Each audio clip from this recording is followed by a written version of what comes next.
chagas abertas, ó coração ferido, o sangue de Cristo está entre nós e o perigo.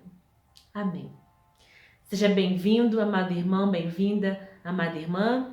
Hoje é terça-feira, dia 20 de julho, a igreja traz para nós a leitura do Evangelho segundo São Mateus, no capítulo 12, versículos 46 a 50. É uma leitura que, em sua tese, é muito simples, mas que gera uma série de questionamentos fundamentalistas que eu gostaria que você prestasse atenção na mensagem principal do Evangelho de hoje. Pelo sinal da Santa Cruz, livrai-nos Deus nosso Senhor dos nossos inimigos. Em nome do Pai, e do Filho, e do Espírito Santo. Amém. Enquanto Jesus estava falando às multidões, sua mãe e seus irmãos ficaram do lado de fora, procurando falar com ele. Alguém lhe disse: "Olha, tua mãe e teus irmãos estão lá fora e querem falar contigo." Ele respondeu àquele que lhe falou: "Quem é minha mãe e quem são meus irmãos?" E estendendo a mão para os discípulos, acrescentou: "Eis minha mãe e meus irmãos, pois todo aquele que faz a vontade do meu Pai, que está nos céus, esse é meu irmão, minha irmã e minha mãe." Muito bem. Inicialmente eu quero destacar aqui o que esse evangelho não é. Primeiramente, amado irmão, amada irmã, Marcos, Mateus e Lucas, que também trazem o evangelho, eles não estão preocupados em dizer se Maria teve não filhos, outros filhos. Essa não é a mensagem principal para os evangelistas. Segundo ponto, Jesus aqui, em momento algum, destratou a sua mãe. Até porque, para a tradição judaica, era repulsivo alguém fazer isso. Era inaceitável um filho desprezar seu pai e sua mãe. Claro, até hoje é assim, na sociedade é assim. Muito mais naquela época. E se Jesus estivesse fazendo isso, ele estaria pecando contra o quarto mandamento. Então, aqui, os evangelistas não estão preocupados em dizer se Maria teve ou não filhos. Essa não é a mensagem principal. Segundo, Jesus não destratou, não desprezou a sua mãe. E terceiro, a palavra irmãos, no contexto bíblico, no contexto da tradição bíblica, ela pega vários contextos, um contexto amplo, que ultrapassa os laços sanguíneos. Na tradição grega e no hebraico, adelphos, está relacionado ao parentesco. Na tradição grega, na tradição hebraica, no Antigo Testamento, não tinha o significado para a palavra primos, por exemplo. Então era colocado irmãos no sentido de que está relacionado à família, a pessoas próximas, a parentes. Então isso é importante nós entendermos, tá bem? E agora eu vou dizer para você o que é esse evangelho. Qual é o sentido desse evangelho? Primeiro, quando ele foi escrito aqui, quando São Mateus escreveu para a comunidade, o momento que a comunidade estava passando era de conflitos muito grandes, porque as pessoas dentro de casa aderiram à fé em nosso Senhor Jesus Cristo, E com isso estavam tendo problemas com seus familiares, que não aceitavam Jesus como o Filho de Deus, como o Verbo.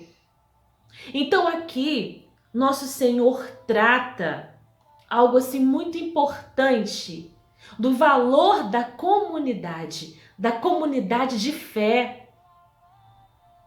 É importante essa união enquanto comunidade de fé. Jesus não despreza os laços familiares, mas ele diz que a relação com ele é acima dos laços sanguíneos.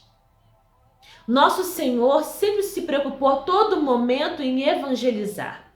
Quando disseram para ele, olha, sua mãe e seus irmãos estão ao lado de fora, ele aproveita essa fala e pergunta, quem é minha mãe, quem é meu irmão, quem é minha irmã? E ele apresenta os que estavam ali presentes, dizendo, olha, todo aquele que faz a vontade de Deus, esse é meu irmão, minha irmã e minha mãe. Ou seja, todo aquele que faz a vontade de Deus participa da minha intimidade. Se eu sou íntimo de Jesus, é porque eu procuro fazer a vontade de Deus em primeiro lugar. E é claro que ele teve que citar a sua mãe. É como se ele dissesse para você, mãe, você é minha mãe. Mas você faz parte da minha família, primeiramente porque a senhora aceitou a fazer a vontade de Deus. A senhora deixou os seus planos para fazer a vontade de Deus.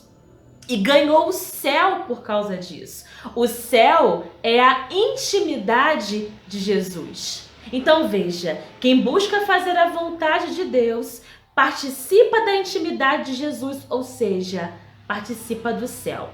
Nós, uma vez batizados, nós já fazemos parte da família de Deus, isso é fato. Agora, quando nós vivenciamos uma vida de pecado, é como se a gente estivesse renegando essa vocação, essa familiaridade. Quando eu busco pelo pecado, eu estou fazendo uma escolha de deixar a minha família, de deixar de lado a intimidade com Deus. É como se eu estivesse renegando o meu batismo, porque eu faço uma opção pelas coisas da terra e deixo de lado as coisas do céu. Todo batizado nasceu do céu. Então isso é importante nós entendermos. Fazer parte da família de Jesus é primeiramente fazer a vontade de Deus Pai. E aí eu faço parte sim dessa intimidade do Senhor que é o céu. E nesse mês, com a qual nós dedicamos ao preciosíssimo e poderoso sangue do nosso Senhor, possamos fazer um exame de consciência de lá, da nossa raiz, aonde realmente dói, qual é a situação das enfermidades da nossa alma, qual é aquilo que realmente faz fluir o pecado em nós. E clamarmos esse sangue do Senhor. O sangue de Jesus tem poder. Ele pode ir até a raiz de toda enfermidade, porque o pecado adoece a nossa alma. Quando nós verdadeiramente nos abrirmos a essa graça poderosa do sangue do Senhor, ele vai de encontro a todas as nossas realidades físicas, psíquicas, emocionais e espirituais também. Peçamos ao sangue precioso de Jesus para nos lavar por inteiros, para nos ajudar a ter corações limpos e puros e frequentemente também buscar uma vida de sacramentos, principalmente da Santa Eucaristia e da confissão. Peçamos ao Senhor essa graça também da perseverança, de todos os dias nós assumirmos o nosso batismo, que é o que nos define, na verdade. O que nos define é o nosso batismo, que nos torna realmente pertencentes a essa família do Senhor. Que pela intercessão do Imaculado Coração de Maria, verdadeiramente nós busquemos essa intimidade com o nosso Senhor Jesus Cristo, partindo do princípio de que é fazendo a vontade de Deus, a obediência, a virtude, que sem dúvida abre, aliás, escancara as portas do coração sagrado de nosso Senhor Jesus Cristo. Deus abençoe você e te dê a paz.